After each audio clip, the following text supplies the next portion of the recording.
हाल ही में भारत के supreme court द्वारा एक ऐसा फैसला सुनाया गया जिसके बाद से ही संविधान पर सवाल उठने शुरू हो गए। क्या भारत के राष्ट्रपति को भारत के सुप्रीम कोर्ट द्वारा कोई आदेश दिया जा सकता है? क्या भारत में सुप्रीम कोर्ट अपनी तय सीमा को लांघ रहा है? इन तमाम सवालों का जवाब आज हम आपको अपनी वीडियो के साथ देंगे।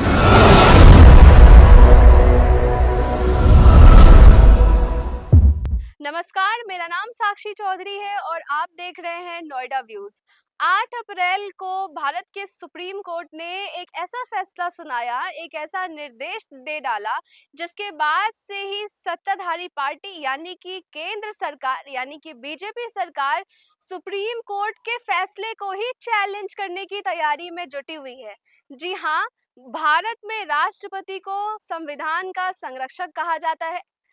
देश का पहला नागरिक कहा जाता है, लेकिन उसी राष्ट्रपति के लिए भारतीय सुप्रीम कोर्ट ने एक ऐसा आदेश दे दिया, एक ऐसा फैसला सुना दिया जिसके बाद से ही भारत में राष्ट्रपति की स्वतंत्रता पर सवाल खड़े होने शुरू हो गए हैं। इस पूरे मुद्दे को समझने के लिए सबसे पहले इस मुद्दे की शुरुआत को समझना बेहद जरूरी है। आज अपनी इस रिपोर्ट में हम इस पूरे मुद्दे को आप तक पहुंचाएंगे, आसान भाषा में समझाएंगे, लेकिन उससे पहले चैनल को सब्सक्राइब कर वीडियो को ज्यादा से ज्यादा लोगों तक शेयर करें ताकि कोई भी व्यक्ति किसी भी प्रकार के भ्रम का शिकार ना हो सके। ये पूरा मामला तब शुरू होता है जब तमिलनाडु के बिजली और आबकारी मंत्री वी सेंथिल बालाजी को ईडी द्वारा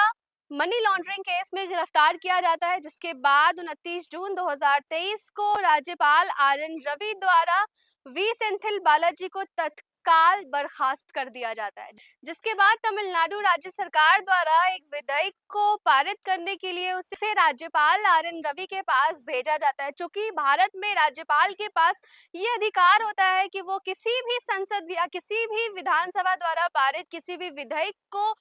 या तो मंजूरी दे सकता है, या तो रोक सकता है, या तो उसे राष्ट्रपति के पास भेज दिया जाता है। आर एन रवि द्वारा इस विधेयक को नामंजूरी देने के बाद तमिलनाडु राज्य सरकार ने ये फैसला किया कि वो राज्यपाल द्वारा लिए गए फैसले को सुप्रीम कोर्ट में चैलेंज करेगा। तमिलनाडु राज्य सरकार द्वारा सुप्रीम कोर्ट से ये निवेदन किया गया कि इस पूरे मामले को अपने संज्ञान में ले और इस पर जल्द से जल्द कोई फैसला सुनाया जाए, जिसके बाद एक बार फिर उस विधेयक को आर एन रवि कुमार यानी कि राज्यपाल आर एन रवि के पास भेजा गया, लेकिन उसके बाद भी उसे दोबारा नामंजूरी दे दी गई, जिसके बाद सुप्रीम कोर्ट ने फटकार लगाते हुए कहा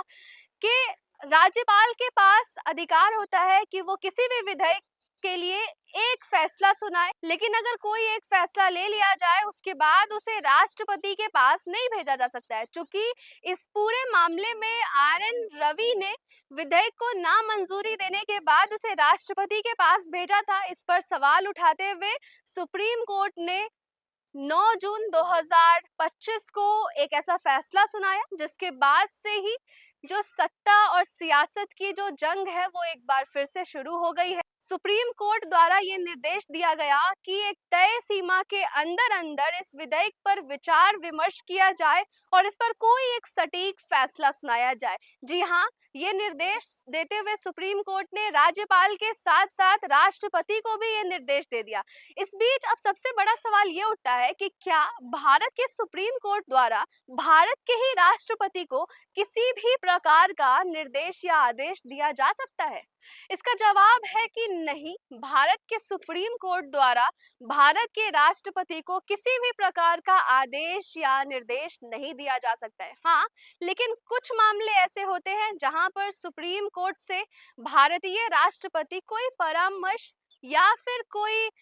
सलाह ले सकती है। जी हाँ, आर्टिकल 143 के अंतर्गत किसी भी प्रकार की कोई कानूनी प्रक्रिया में भारत के राष्ट्रपति को अगर मदद की जरूरत पड़ती है तो वो सुप्रीम कोर्ट से उस पर कोई परामर्श या फिर सलाह ले सकती है, लेकिन हाँ, उसे मानना या ना मानना वो पूरे तरीके से राष्ट्रपति पर निर्भर करता है। इसके अलावा किसी प्रकार के कानूनी मामले में अगर केंद्र सरकार और राष्ट्रपति की भी सम्मति होती है, वैसे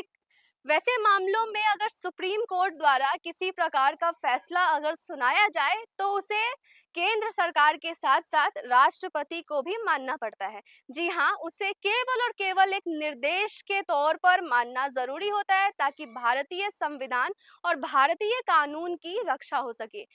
तो बस यही है इस पूरे विवाद की जड़, जिसके बाद केंद्र सरकार पूरी तैयारी में है कि वो कोर्ट द्वारा दिए गए इस निर्देश को कोर्ट में ही चैलेंज कर सके। तो आज की इस रिपोर्ट में बस इतना ही। ऐसी ही खबरों को आसान भाषा में समझने के लिए देखते रहिए नोएडा व्यूज। नमस्कार।